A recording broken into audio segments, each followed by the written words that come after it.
ఇక రఘునందన్ లాంటి వాళ్ళు బాగా మాట్లాడుతూ ఉన్నారు.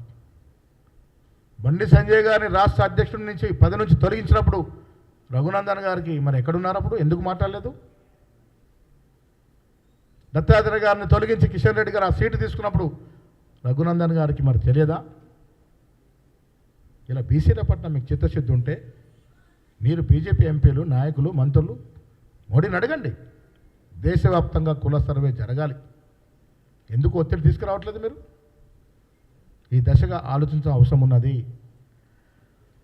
కిషన్ రెడ్డి గారు జాగ్రత్తగా గమనించండి.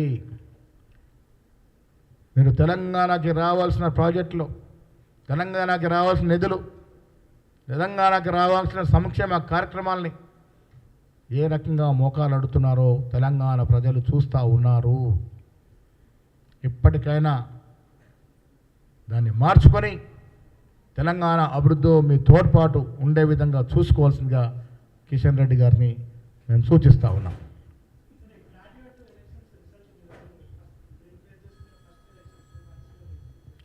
అన్ని రకాలుగా ప్రయత్నం చేశాము. అక్కడ మెజారిటీ ప్రజలు కోరుకున్న అభ్యర్థిని అవకాశం ఇచ్చాము. గెలుస్తామనే ఆశాభావం మాకుంది. గెలిచి తీరుతాం.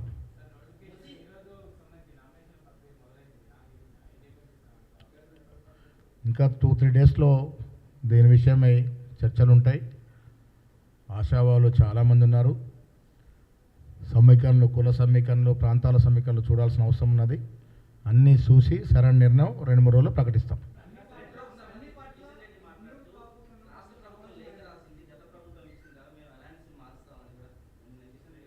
ఏదండి? మెట్రో అనేది అంకురార్పణ చేసింది ఎవరండి ఈ రాష్ట్రంలో? కాంగ్రెస్ ప్రభుత్వం కదా, రాజశేఖర్ గారి ప్రభుత్వం కదా. 10 ఏళ్లలో మెట్రో ఎంత దూరం పోయిందండి? ఒకసారి లెక్కలు తీయమనండి కిషన్ రెడ్డి గారిని. పోయిన 10 ఏళ్లలో ఎంత దూరం పోయింది?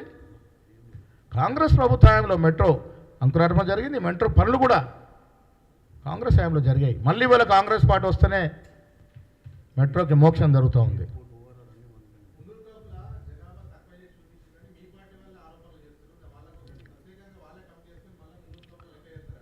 మీ దగ్గర రిపోర్ట్ ఉంటే మాకు ఇవ్వండి, ఏ కులం ఎంత ఉందనేది. ఏమైనా వచ్చిందా మీకు అధికారికంగా? ఎలా మాట్లాడతారు పార్టీ నాయకులు కూడా? కాంగ్రెస్ పార్టీకి అన్ని కులాల పట్ల, అన్ని మతాల పట్ల సమప్రేమ ఉంటుంది. ఎవరిని కూడా తక్కువ చేసి చూపించే ప్రయత్నము జరగదు. దాంట్లో మాకొచ్చే లాభం ఏముంటుంది? కులగణన నిజాయితీగా, నిష్పక్షపాతంగా, చాలా మెట్రిక్యులస్గా జరిగింది. దాని కులగణన గురించి ఎవరన్నా ప్రశ్నిస్తే ఆధారాలతో రమ్మని అడుగుతా ఉన్నాం, ఛాలెంజ్ చేస్తూ ఉన్నాం. ఆధారాలతో రండి, అదే రకంగా తప్పు నిరూపించండి, మేము రెడీగా ఉన్నాం ఫేస్ చేయడానికి.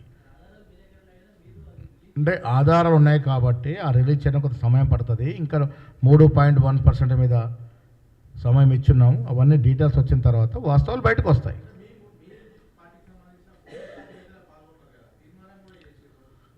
ఏమని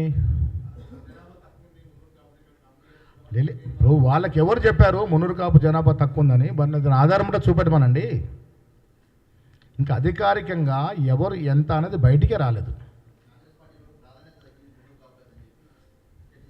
ప్రాధాన్యత తగ్గింది అనుకునేవారు ఒక్కసారి వెనక్కి చూడాలి దయచేసి. నేనే కులానికి వ్యతిరేకం కాదు. ఎన్ని మార్లు పిసిసి అధ్యక్ష పదవి మున్నూరు కాపులకు ఇచ్చామో ఒక్కసారి మననం చేసుకోవాలి. గుర్తుందా మీకు ఎంతమందికి అవకాశం ఇచ్చిందో ఈ రాష్ట్రంలో? మీరు లెక్కలు తీయండి దయచేసి. బీసీలకి సమన్యాయం చేసే పార్టీ రాష్ట్రంలో, దేశంలో ఏదైనా ఉంది అంటే కాంగ్రెస్ పార్టీయే. ఎక్కడ కూడా సంశయం అవసరం లేదు.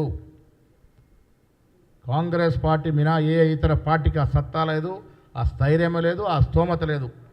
భవిష్యత్తులో కూడా బీసీలకి న్యాయం చేసే పార్టీ కాంగ్రెస్ పార్టీయే. Subscribe us and press the bell icon for more interesting updates.